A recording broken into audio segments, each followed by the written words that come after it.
I have two juicy gist for us today. Yes, two juicy gist that you do not want to miss any of them.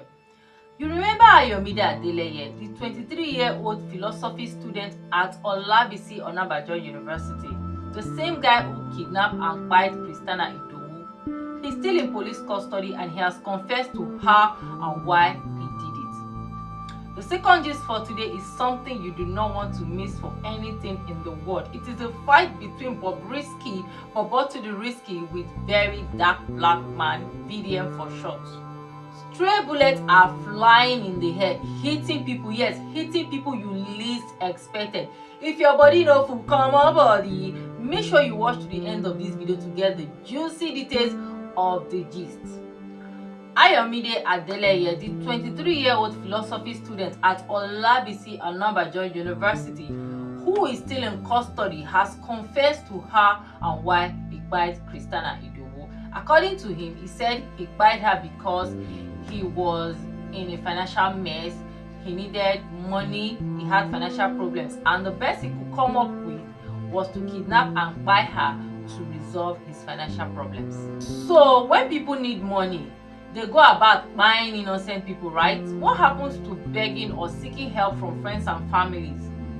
Why take a life you didn't create? Why take a life you didn't give? That's extreme. The incident occurred on that fateful day when Christianah Idowu, a student of industrial training at the Yaba College of Technology, paid Ayomide a visit. Now, the reason for the visit was for Ayomide to help her repair her phone. When she got to Ayomide's residence at about 5 p.m., Ayomide grabbed her by the throat and started pressing her. She couldn't scream because Ayomide had overpowered her. Ayomide squeezed her throat and she gave up. Ayomide stayed with the lifeless body in his room till at about 4 a.m. He dragged her lifeless body to the backyard of their compound, and that was where he buried her in a shallow grave. After the burial, he contacted Christianah's mother. When he called Christianah's mother, the first thing he said was, "Hello, madam, we have your daughter." And then he went on to demand the ransom of 3 million naira. 3 million naira, he knows fully well that Christianah's mother does not have it. He knows that Christianah's mother cannot afford it. He knows this because his mother and Christianah's mother are friends. Or should I say they were friends, because I'm not sure they will still remain friends. Christianah's mother was only able to raise 350,000 naira, and Ayomide directed her to pay the money into a sports bet account. His reason for asking her to pay the money into the sports bet account is because he does not want to be traced. However, he was traced through the sports bet account because he had uploaded his national identification number NIL in the sports bet account. He said he left for their backyard as early as 4 a.m. So when he was opening the door, nobody woke up or nobody heard any sound to say, "Where are you going to by this time of the day?" Nobody heard anything, and then he dragged the lifeless body to the backyard. When he was digging the shallow grave, nobody heard any sound to come out to wonder what's going on, to ask questions. There is more to this story. This confession is not convincing at all. It is just not convincing to me. The security personnel still have so much to be done. They need to drill him. They need to get the truth. They need to get to the root of this matter. Hi guys, welcome back to my channel. This is Ami's View and my name is Ami. If you're yet to subscribe to this YouTube channel, oh, you are wrong. Please do well to hit the subscribe button. That's not all. Give us a thumbs up by liking this video. Drop your views in the comment section, and most importantly, do not forget to hit the share button. Share this video to all your friends and family. Without further ado, let's dive right into the next gist. Very dark black man, VDM for short, exposed an audio recording of Bobrisky doing cho-cho to a friend. You know he talks too much, talks even more than a woman. In the leaked audio recording, Bobrisky was heard telling his friend how EFCC, the Economic and Financial Crimes Commission, charged him 15 million naira so that he can drop the money laundering charges against him. He said he couldn't pay from his own account because he told him he's still under investigation, so he cannot make transfer from his account. So what he did was to call his friends. He called a lot of friends, and then he contributed the money for him, and they directed them to pay the money into his brother's account. And that was how he paid the Economic and Financial Crimes Commission 50 million naira. And that was how the charge was dropped from money laundering charges to naira mutilation, to him spraying money at a party. Because even me then, I was wondering. I know initially when he was arrested, the charge was money laundering. All of a sudden they said the charge is now spraying money at a party, naira mutilation. So me, I was like, you know, everything is possible in Nigeria. Nothing is impossible in Nigeria as long as you have the connect and you have the money. Everything is possible in this country. So that was how Bobrisky was now charged to court for spraying money at a party. He was charged for naira mutilation, no longer money laundering. According to him in that audio recording, he said his problem started, the kasala started when he won the best dressed female at an event. I think I remember that event. It was actually a movie premiere. At the court, Bobrisky pleaded to naira mutilation. He pleaded to spraying our almighty naira at a party. Now, to him, he thought pleading guilty to naira mutilation will make the judge either ask him to pay fine or sentence him to community service. But that was not the case. Bobrisky was sentenced to prison. Now, he said on his way to the prison, his godfather called him. Please, who is Bobrisky's godfather? Any idea? His godfather called him and assured him that he will not go to the prison. His godfather now called the Controller General of Nigerian Prison in Abuja, and that was that. Instead of going to the prison, Bob was now lodged in a private apartment, and he was asked nobody should know he was in that apartment, and he is not to come out until the expiration of his jail term. Bobrisky was supposed to be out of jail by the ending of July, but Faz the bad guy, the musician, reached out to him and told him that he can apply for pardon. So Faz got his father involved. His father is Femi Falana, a senior advocate of Nigeria. Femi Falana, a senior advocate of Nigeria, told him that the case is a federal case and he can handle it. What they will do is that they will apply for pardon, and Bob does not need to complete his jail term. And then he charged Bob for his legal fee 10 million naira. So now, who gave VDM this audio recording?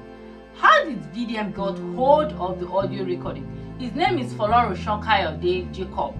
He's a married man based in the United States of America. He's a friend to Bobrisky. He loaned Bobrisky 4 million naira when Bobrisky was in a fix. Now it's time to pay back. Bobrisky was trying to play smart and try to blackmail him, telling him that, oh, you kissed and smooshed me when you came to Nigeria and you did not pay. Ha, Bobrisky, that is not the bone of contention. The bone of contention is that you borrowed 4 million naira from this man. It is time to pay back. And then you're now trying to blackmail him, and this really got to this man. And the man threatened to call him, and Bobrisky said, call me out now. If you call me out, I will give a response. I'll tell people you kissed and smushed me. And you know Nigerians, anything that has to do with agege bread, anything that has to do with GAY, Nigerians don't like it. They don't subscribe to it. Bob was trying to use that to blackmail him so that the man will be scared and decide, okay, I'm not collecting my money again. But oh boy, this man paid chiri. This man refused. He stood his ground. No leave, no transfer. And the last straw that broke the camel's back was when Bobrisky told him to go and do his worst. Bobrisky, you are owing somebody the sum of 4 million naira. Not 4,000 naira, not 400,000, 4 million naira. And you're telling him to go and do his worst. Even if it's 1 naira, you're owing somebody. You took something from somebody. It's time to return it. You're telling the person to go and do his worst. Now the man has done his worst and you're running kitty, running kata. Folorunsho actually hid to Bobrisky West. So he gave the audio recording to VDM, Bobrisky arch enemy. And now everybody's running kitty, running kata. Wait though, you borrowed money from a friend. You told him some deep secrets you're not supposed to share with anyone. And then you're telling that same friend to go and do his worst. Now he has done his worst. After he sent the audio recording to VDM and the audio recording went viral, Bob quickly paid the 4 million naira. It was already too late because the deed has been done. This whole drama is something that is totally avoidable if only Bobrisky had kept his own side of the bargain. And need I remind you that this is not the first time that Bobrisky is being called out from borrowing money from people and refusing to pay. This is not the first time Bobrisky is being called out for collecting money for jobs and refusing to keep to his own side of the bargain. And I hope if he comes out of this, he will not try it again. He will always keep to his word. He will always keep to his own side of the bargain. When you borrow from someone, it may be money or anything, please ensure you pay on or before the agreed date. Honor your word. And if by chance or by any reason or by any circumstances you are not able to meet up payment at the agreed date, please plead with them to extend the date. Not telling them to go and do their worst. If they do their worst, you may not be able to survive it too. Just like Bobrisky now. I'm very sure wherever he is now, he's regretting his own actions. Plead with them. You are at the mercy of the person or people you owe. They can decide to say, okay, I want to let go of this loan at their own discretion. You don't have to blackmail them. You don't have to coerce them. You don't have to force them. If they decide to let go, it is at their own discretion. They have to choose to do it. They have to decide, not you deciding for them. Falz the Bad Guy, the musician, and his father, Femi Falana, a senior advocate of Nigeria, has sued Very Dark Black Man, VDM for short, for defamation of character. VDM made a video to tender an unreserved apology to the son, saying that he can never defame him as he has so much love and respect for him. As for Falz, VDM maintained that he did not defame him, that he's spoken over the phone, and if he insists on suing him, they will meet in court. Bobrisky seemed overwhelmed with the whole drama, with the whole back and forth, and he took to his Instagram page to say that he's tired. For the first time, he feel like buying himself. Bobrisky, you lie, you go nowhere. You will remain here and reap the repercussion of your on a flitter. You talk too much.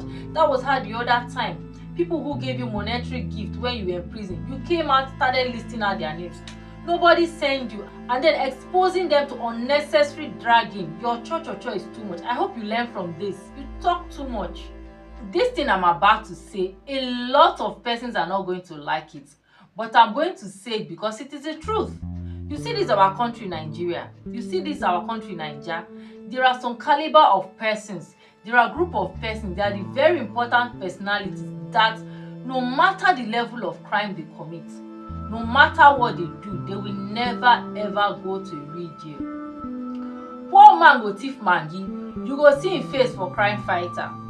Rich man go thief billions, you no go see their face for crime fighter. Rich man dey holla eya modupe, poor man dey shout anwola me. That is the reality of Nigeria. Nigeria is meant for the rich, not for the poor. So if you know you are poor, stay out of problems. Do you have ijikwa cash, ijiego?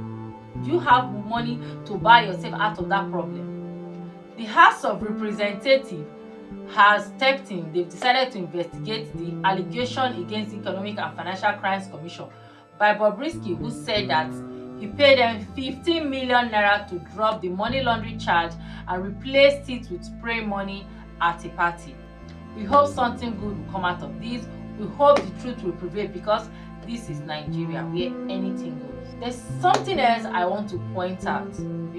Very Dark Man saying that Femi Falana diverted justice is wrong. That is very, very wrong. Femi Falana did nothing. He's a senior advocate of Nigeria and he's only doing his job. He advised Bobrisky on the legal option of appealing for a presidential pardon, and then he charged him 10 million naira for his legal fee. How is that something bad? How is that something wrong?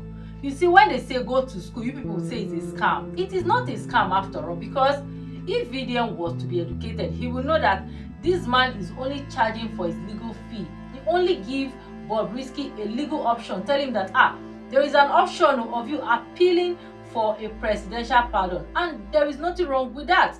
It is within his job description as a senior advocate of Nigeria.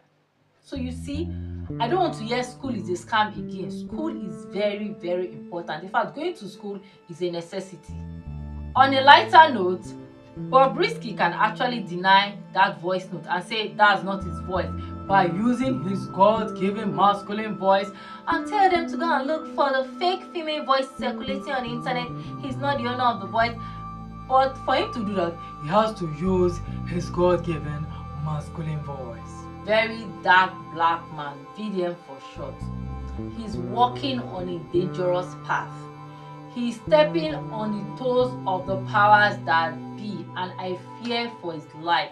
But he doesn't seem to care, because to him, he's fighting a worthy cause and he doesn't mind if he dies in the process. But then, he needs to pipe low. He needs to calm down. He should not allow the social media accolades, the social media praises get to his head. The truth is that he who fights and runs away lives to fight another day. He is creating too many enemies for himself, and the list keeps growing every day. He needs to pipe low. He needs to calm down. Some government officials who might be involved in the Bobrisky saga of him not going to a region but going to a private apartment has been suspended.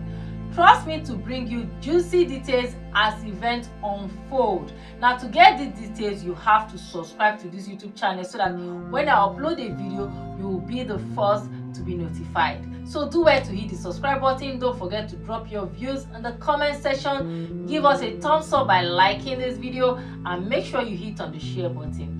See you in my next video. I'm out. Bye.